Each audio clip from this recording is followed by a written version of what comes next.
jaminan akan menyiasat setiap aduan yang diterima PDRM sama ada daripada orang ramai maupun anggotanya dengan adil. Dan antara skop siasatan mengenai pasti individu yang mencetuskan huru-hara serta pemimpin pembangkang yang didakwa menghasut peserta bersih merusuh dan merempuh sekatan polis di Dataran Merdeka Sabtu lalu. Saya tidak mau sebut secara nama. Ya? Catatan saya ialah berpandukan kepada prinsip kita.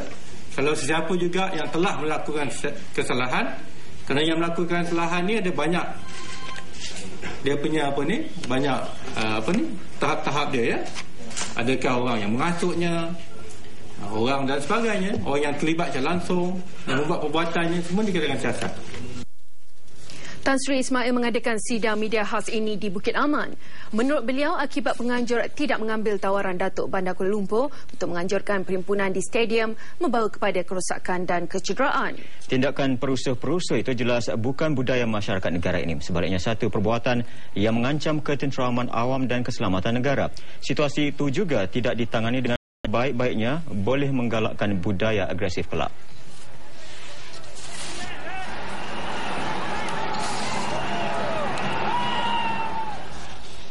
Pada sidang media itu, Tan Sri Ismail turut menjelaskan tindakan yang diambil pasukannya bagi menangani rusuhan Sabtu lalu.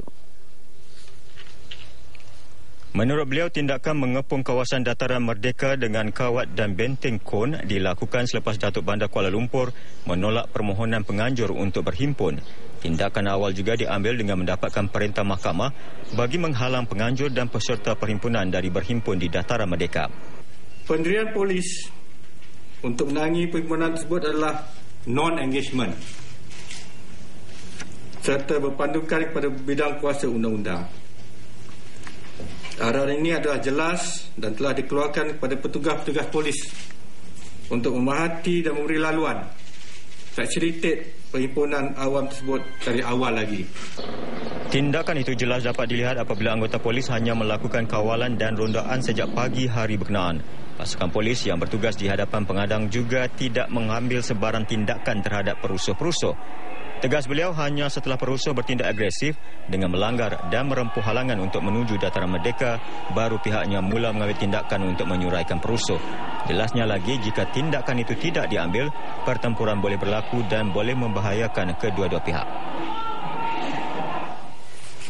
Tan Sri Ismail turut menayangkan sebahagian rakaman insiden yang berlaku pada perhimpunan itu. Antaranya detik-detik awal bagaimana sebuah kereta polis yang diserang sebelum diterbalikkan perusuh.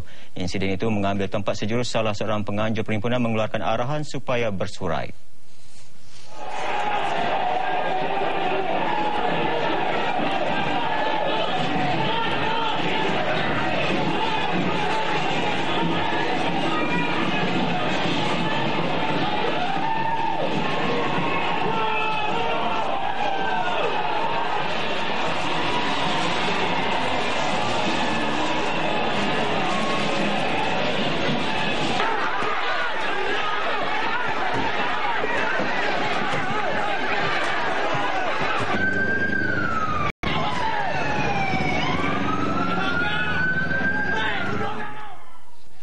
Tan Sri Ismail turut ditanya sama ada perhimpunan bersih kali ini lebih ganas. Kalau mereka tidak ikut undang-undang, inilah masalah dia. Ya, itu saja. Kalau tak ikut undang-undang, kita dah contain situation mengikut peraturan undang-undang. Kalau orang tak ikut undang, inilah berlakunya. Abang akta ramai tak boleh berharap. You have to go cara dan berkumpul. And then dah bawa akta dengan aman, ada duty juga untuk penganjur ni, to ensure that it is peaceful.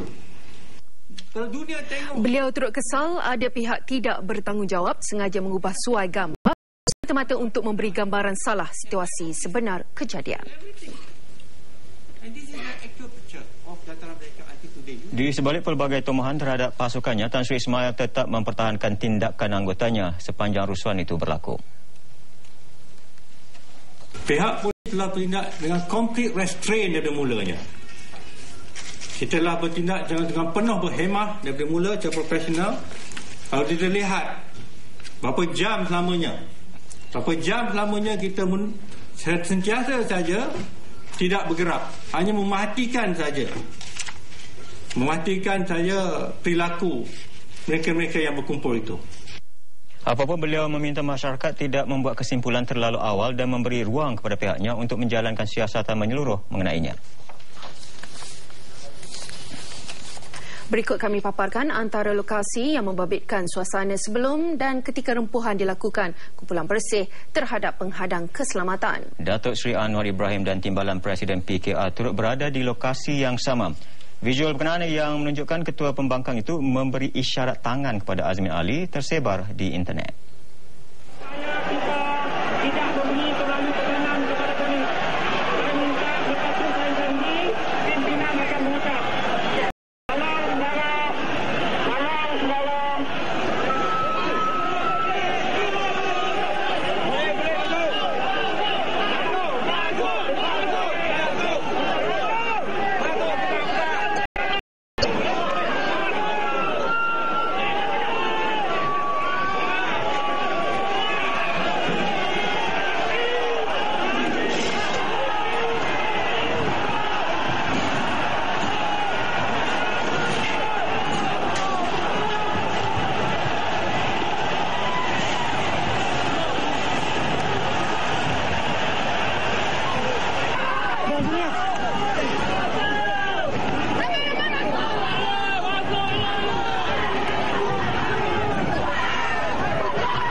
Bukan hanya dipukul, malah ada yang dimaki hamun. Yang dimaksudkan insiden yang dicetuskan oleh mereka yang menyertai perhimpunan bersih terhadap media yang membuat liputan. Visual ini memaparkan juru kamera stesen televisyen Al-Hijrah Muhammad Azri Muhammad Saleh yang cuba membantu pegawai polis di Belasah. Ketika itu, kereta dipandu pegawai itu diserang, dipijak bumbung dan diterbalikkan peserta demonstrasi.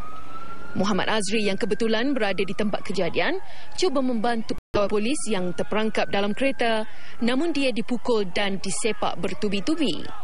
Dan ini seorang lagi petugas media yang dihamburkan dengan kata-kata kesat. Respect Malaysia, you white idiot! Saya orang Islam, saya tinggal di sini. Isteri saya orang Malaysia. Jangan biadab.